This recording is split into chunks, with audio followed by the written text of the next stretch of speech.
And the better you are, the faster you can grow your system. Make sense?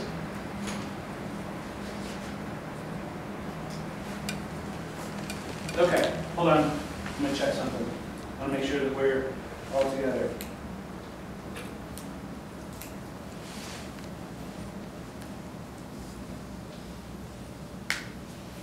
Now, there's another part that goes along with this.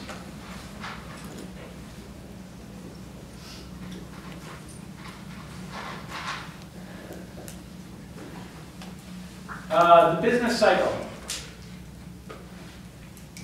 Don't tell me you can't read it. The business cycle.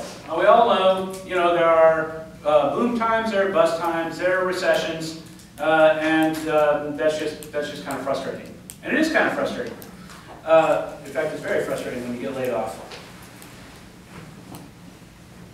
There's a scene from The Grapes of Wrath. Some of you would have been forced to read that in high school. There's a scene somewhere near the middle end where the family that's the main focus of the story is out in California. They've traveled, they're broke, they don't have any money for food, everyone in the family's hungry, and they're out in a rural area where right across the fences a peach orchard is dousing a pile of peaches with kerosene and lighting them on fire. Okay? They're destroying their crop because they can't sell it for a profit.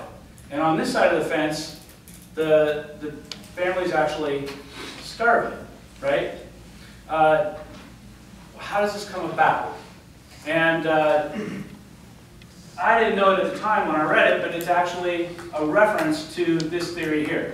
When you think about business cycle, during a boom time, people invest. And part of what happens in a boom, part of the reason we have a housing crisis, is because when things are returning unrealistically high values, it sucks more money and more investment in. As you're putting more money and investment in than the market really honestly can handle, at some point the market's going to get saturated and it's going to start to crash, right? And the reason it crashes is because, well, in the housing boom, since everybody was making money and everybody built more homes and everybody thought they'd flip and bought a couple homes and everybody thought they could be a landlord, pretty soon what doesn't come out until it tops and starts to fall is there are actually more houses than people, right? And when there are more houses than people, you're going to have trouble selling your $200,000 house for $200,000 when you can go right next door to the other one, and then one down the street, and one down the street, and one down the street. As you, right, and the market starts to fall and fall and fall and fall and fall. Go ahead. So is that the crisis that we're in now? Because I'm familiar with a subdivision now. That was like right before this big financial economic crisis started or whatever. They were like building houses, building houses, building houses. And now there's 2 subdivisions on both sides of the bridge where I live, and there is nobody there. There's houses. Goes down. That's absolutely it. That's absolutely what ended up happening. And if you're trying to sell a house now, I mean, you know what you're going to get back on it. It's kind of painful. Yes. Now look what happens. Again, no good capitalist is going to disagree with me yet. What happens when it goes off the downside? When it goes off the downside, well, people get squeezed out. Who gets squeezed out? What players get squeezed out? The ones who are undercapitalized, they don't have enough money for their business. The ones that made bad business decisions. When everybody's getting rich, you leave a little bit of room. And bad decisions are, just let it go, just let it go. When things are coming down the other side, if you don't have the strongest business model, if you don't have the cleanest business model, if you don't have the biggest business model, you're getting squeezed out all the way down. And the market keeps crashing, crashing, crashing, crashing, until at the bottom, the only people who are still in it are the ones who are the most powerful, the most efficient, and the most productive, right? Now, if we're talking about those farms that I mentioned last time, it's the family farms that are getting squeezed out here, right? if you are a chicken farm nowadays, you have barns that hold hundreds of thousands of birds. If you're thinking of a nice 1940s farm that has a few chickens running around, that guy's long gone. If you're going to run a modern dairy, you may well be milking several thousand head of cattle. If we're thinking about that nice 1940s farm, that guy might have 12 head that are milkers. It's an enormously different thing. And it's because on the downside, the 12 head farmer can't even remotely compete with the 3,000 head farmer. And that makes sense, right? I always think of, and you'll recognize this immediately, even if you didn't see the show. But remember, King of the Hill. Hank is the propane salesman. And at some point, Walmart comes in. They call it something else, but it's Walmart. What is it? Megamart, that's it. They come in, and all of a sudden, the little propane business run by Captain, what's his name? Big hat, no cattle, can't compete, right? So he sells out, and all of a sudden, Hank goes from being, a guy that's not an owner, but at least a manager of a respectable, business in town. Now all of a sudden he's over here, and he's selling propane to complete ignoramus. I don't know what the plural on that is. Clueless fools, that's what we'll call them. And it's demoralizing for him, and he's sad, right? But Walmart, local businesses usually can't compete with Walmarts. Every little town I've ever been in has a Walmart and a group of people that used to be the business class. Now they're still a little bit better off, but maybe mom's got a job in the next town over that they're driving to, or there are fewer people working full time. But when it comes to actually making a living off of that lamp shop, there's no way with Lowe's right over there it's ever going to work, right? And that's what happens because it gets squeezed out. Now, if you like Marx, you're going to notice that the people getting squeezed out are family farmers and small businesses and little old ladies running, light stores. That's a real example. If you are not a Marxist, you're going to notice that with Lowe's right here, because of their scale and the networks that they've developed, they're able to sell me lights cheaper, and they're going to be able to sell more lights to me cheaper. As a consumer, I'm better off not having this little old lady selling her lights. I want to get them from Lowe's because it's a more efficient system. Everybody has more lights, but we have one less family business. Everybody has more milk, but we have one fewer family farms. Does that make sense? And that's just, as it goes down, that's what happens. So I mentioned, so hold that thought, so I'm not trying to ignore you. I mentioned that scene from The Great Draft because, and this is a great example, people get laid off, businesses close, people get laid off, businesses close, people cut back their spending, it creates a negative cycle until you get to a point where folks don't have money to buy stuff, right? And one of the weird things about the recession we're in right now is the stock market looks great, some of the big businesses, the Wall Street banks look good, but hiring has just not picked up or kept pace, which is sort of a problem. Because if you're you need a job, but you can't buy more stuff until you get a job. So if the businesses, the biggest businesses are doing okay, but the regular people who have to buy regular stuff are not, right? At some point, that's going to be a key component of the recession itself. And that assumption is built into a lot of economic policy on the left. But we'll cover that if we have time. So at some point, you've got factories that can make the goods and services people need. You've got people who are unemployed. You've got people who are hungry. So you've got the need. You've got the idle workforce. You've got the factories that can and sometimes are still producing, but the system's broken. Okay? So now, if you think of this as a great big monopoly game, every time it crashes, more of those, the smaller businesses are squeezed out. They become working class, right? Then it goes back up and hangs at the Mega Mart, and then it crashes again, and even the bigger small businesses are squeezed out until eventually you've got a monopoly game with all the capital concentrated here and nobody able to afford anything else. So that's the second side of this. So if you recognize this, at one of these advanced crashes in the economy, the folks are going to say, all of that wealth they have came from us anyway. Like for Marx, when these two things come together, that's when you're going to see this revolution. And those are the components that he sees breaking this system. All right, go ahead. So what do you consider when you see larger businesses close, like Food Line and Blockbuster? And I assume you see Kmart, at least in Georgia. So the question is, how do we interpret the larger businesses closing? Well, in the context of the discussion today, when someone like Blockbuster closes,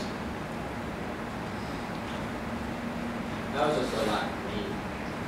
well, yeah, that's what I'm trying to. I mean, Blockbuster's a really nice Food Line. I mean, they had all right deals. I live right next to them. I went there out of convenience, but Kroger is now just, like 5 minutes away, tops. Well, I think when you're looking at the big stores closing, it's because there are actually bigger stores around. And when you think about, like I can't speak about Food Mart because I'm not from here, but I can say something about the different groceries I've been involved with. I can think of two little groceries. Seriously, one was a corner grocery that was no more than 3 aisles wide. It had a nice, kindly old man, Steve. There was a butcher, and you could go there and get whatever you needed. It was a walk-up-to kind of place, right? Well, Steve's eventually closed when the first layer of supermarket bakeries came in. But by supermarket bakeries, by what the younger folks, are thinking, very, very small. Because we're talking about 7 aisles wide. But it had everything. And there was no way that Steve's little corner store, which you could throw a baseball over the long way, was going to compete with Baker's, right? And Baker's itself was part of a chain that had several things around the city, okay? Now, that fits perfectly into this because the small guy gets squeezed out for the larger, which is operating on its economies of scale, okay? Now, the grocery thing has gotten so big, and I'm sure you're aware of this, that many of the brands that you think of as different stores are held under one roof. That Baker's that I formerly worked for, it's with one of the big ones. I don't think it's Kroger, I think it's Schnucks, but again, it could be backwards. So that each one of these holding companies has 7 or 8 of these smaller grocery brands, and these are as large as any of the big department stores you're thinking of. And the next step of consolidation is going to happen when Walmart truly takes over the grocery business. In today's world, with Walmart on this side, a regular super Walmart funding the groceries on this side, the margin they need to maintain a profit is infinitesimal compared to what a family grocer needs, right? They can make 2 pennies on every item they sell, and they're still going to get rich, and even Kroger's not going to be able to compete. I mean, that's going to be the way the theory works. And you guys know this, intuitively, because you play Monopoly sometimes, right? At some point, the scale allows such a small margin that the smaller ones just can't play along, right? And notice, the Monopoly game is won when one person has all the money. The economy is also broken because who are you going to rent your properties to? Everybody else is living in boxes under the bridge. That's going to be part of the point here. Okay, so we got wealth, we got the business cycle. Let me put over here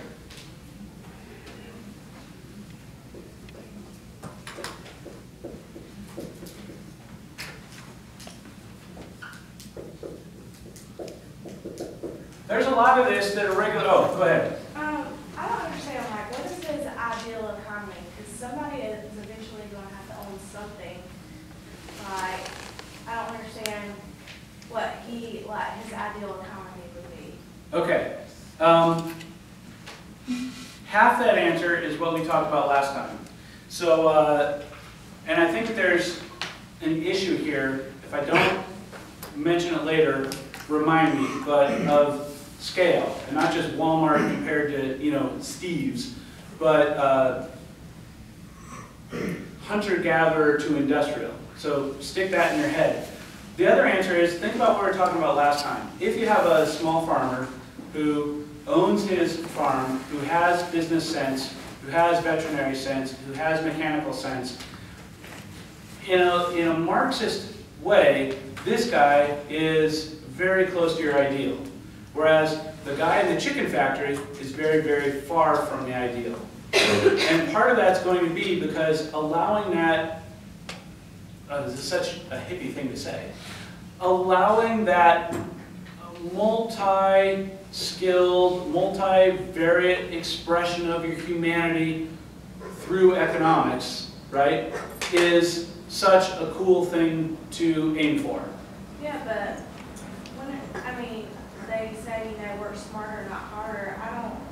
I don't understand, like, these people aren't trying to, like, take money from these other people. They just are more educated, so they know how to run a business and stuff. And you can't run a business and then do the labor and then do that and do that.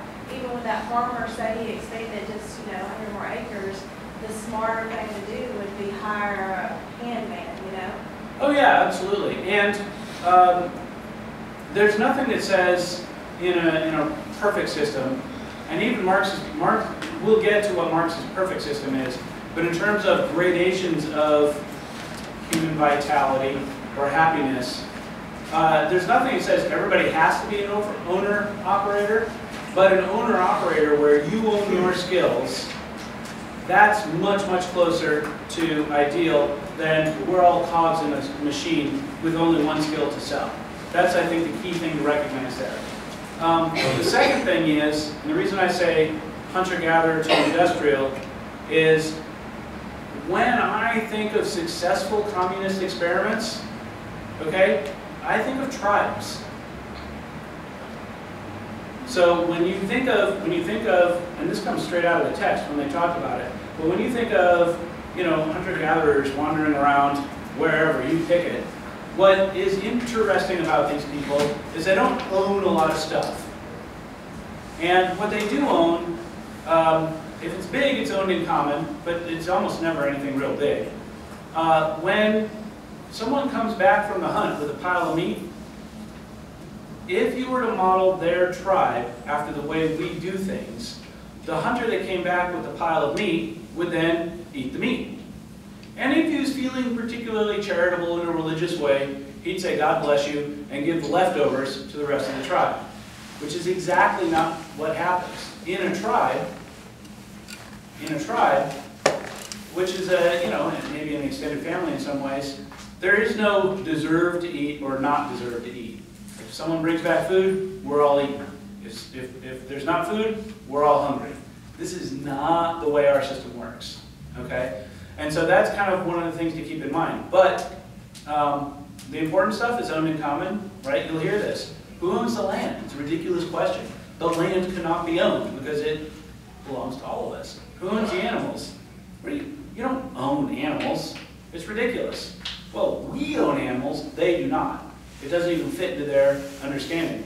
Notice, they still herd animals and birth animals and get milk from animals and slaughter animals and eat animals. What do? We herd animals, we birth animals, we farm animals, we slaughter animals, we eat animals. So our interaction with animals hasn't changed. The structure of how we think about them and how we think about the economy has changed. So that's why when I say put it for later, because I would like to get to this,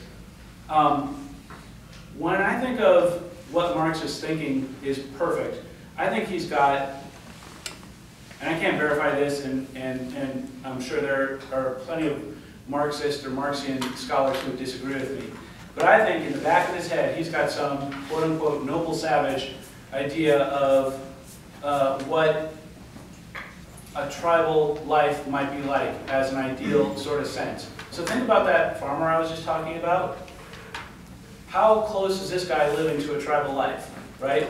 He can garden, he can farm, he can grow, he can slaughter and eat animals, he can work with his kids, he can work with his extended family if they're around. He's got to be at least shrewd enough in business, right? A hunter-gatherer has got to have a tremendous amount of knowledge to be successful. He gets to work with his people and has to be successful across a variety of domains. Does that make sense? Does that help at all? Okay, go ahead, Caroline. What's effect does price cost? Does the price have any effect on all of this? Because I remember the time when the housing crashed. Mm-hmm. A lot of people that have like 200,000 worth of homes, they had to, go and buy cheaper Yeah. housing. And I used to shop in Walmart, for example, but when they built another grocery store they called Aldi, I mean, a lot of us moved from Walmart to shopping in Aldi. I mean, what's the effect of pricing and cost on all of this? Does it have any impact? It does. And price ends up being one of the key things in understanding the difference between the system that we have, and don't for a moment think that we have a free market system. What we have is a more free market system than some other places, right? On the scale of Marxist ideal to a completely laissez-faire libertarian state, we're here and Sweden's here, all right? And that's kind of important.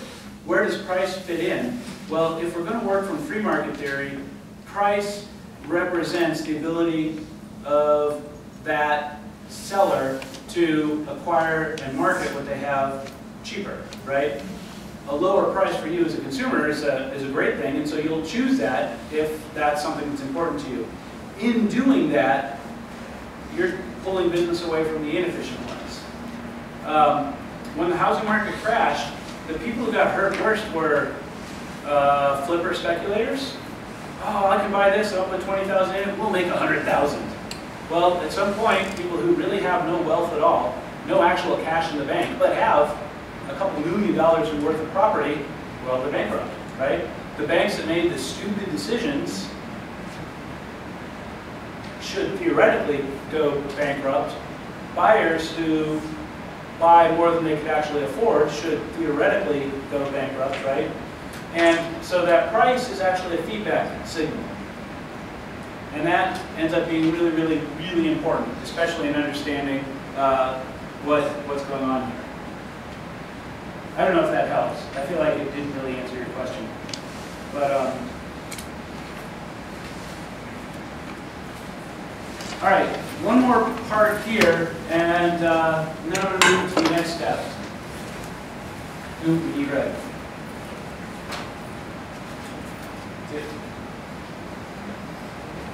So, if you're Marx and you're thinking that you understand where the future is going, it's reasonable to imagine what are the things that are going to stand in the way of this future. All right?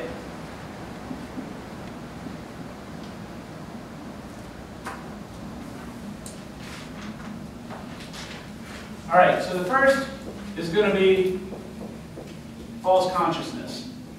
And I mentioned this before, but it's worth mentioning again.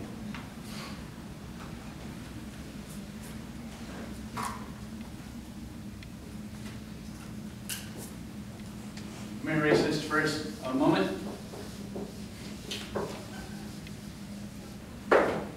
Okay, what is false consciousness, you wonder? See, because the whole thing rests on, at some point, somebody is going to have all the stuff, even though other people need the stuff, and it came from the people that actually need the stuff. And two, those people are going to start talking to each other and recognize the problem. Well, if they talk to each other and recognize the problem, that would be class consciousness. Here's what false consciousness is. So here's society, here's the elite, right? And underneath the elite, we have, what do we have? Let's see, left. We'll have the Dems, and they'll be fighting with the Repubs, and they all hate the Libertarians, right? We've got the Steelers fans, and they want to start fights with the Eagles fans. We've got the Catholics, who are sure they're right, and they hate the Mormons, and together they hate the Baptists, and all of them together hate the Jews. The Phillies fans want to go start fights with the Braves fans, right? As long as we're going to have this fight, these people never have anything to worry about, so they're happy, right? They're saying, dumbasses, but I love the Phillies. Whatever, you're stupid. They haven't won since the World Series, they just look awful. And lo and behold, we fight over it. Oh, it's the South, we gotta have some Yankees and Southerners fighting, right? Yankees, rednecks. It's awesome. Now, so this is false consciousness. Because whatever I think I believe in is keeping me from recognizing the true source of my oppression. Okay? And notice how wonderful the upper middle class is for this. No, don't you see? I make $250,000 a year. I own a small consulting firm. I've made it.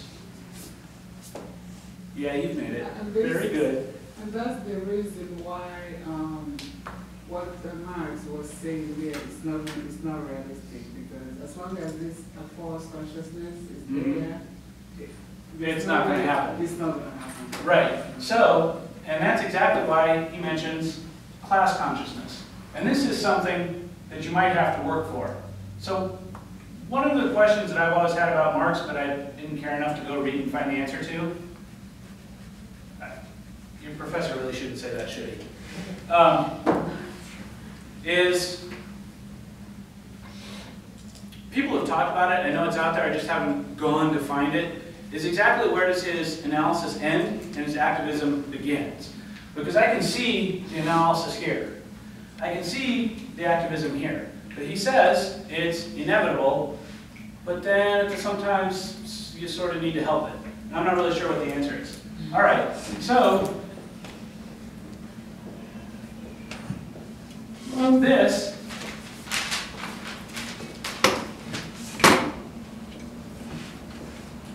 this is class consciousness. When everybody recognizes that the source of the oppression isn't the other religious group, isn't the other political group, isn't, the Braves. He's got a Braves hat on. I'm telling you. It's actually the top, the capitalists, the people who own everything, and you don't own everything. It's entertaining in that these people are going to be some of the hardest to get on board because they think they have won. They think they have something invested in the system. And perhaps they do. I mean, they're kind of comfortable. But again, like I said, if you're making $250,000 a year, good for you, you're not rich. Not in this system. Does that make sense? So that's false consciousness. Religion fits in with this.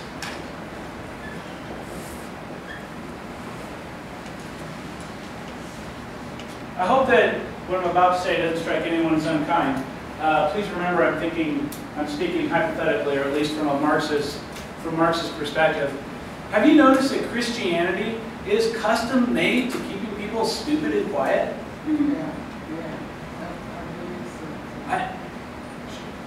Can we say that in Georgia? Well, yes we can. Now, why is that? So let's say you got a factory job, you don't like it. You don't have a high school education, you wish you did. You recognize you pulled some boners in your life, you made some mistakes, so you deserve to be poor. So you sit down at night and you say, God, I'm sorry I screwed up.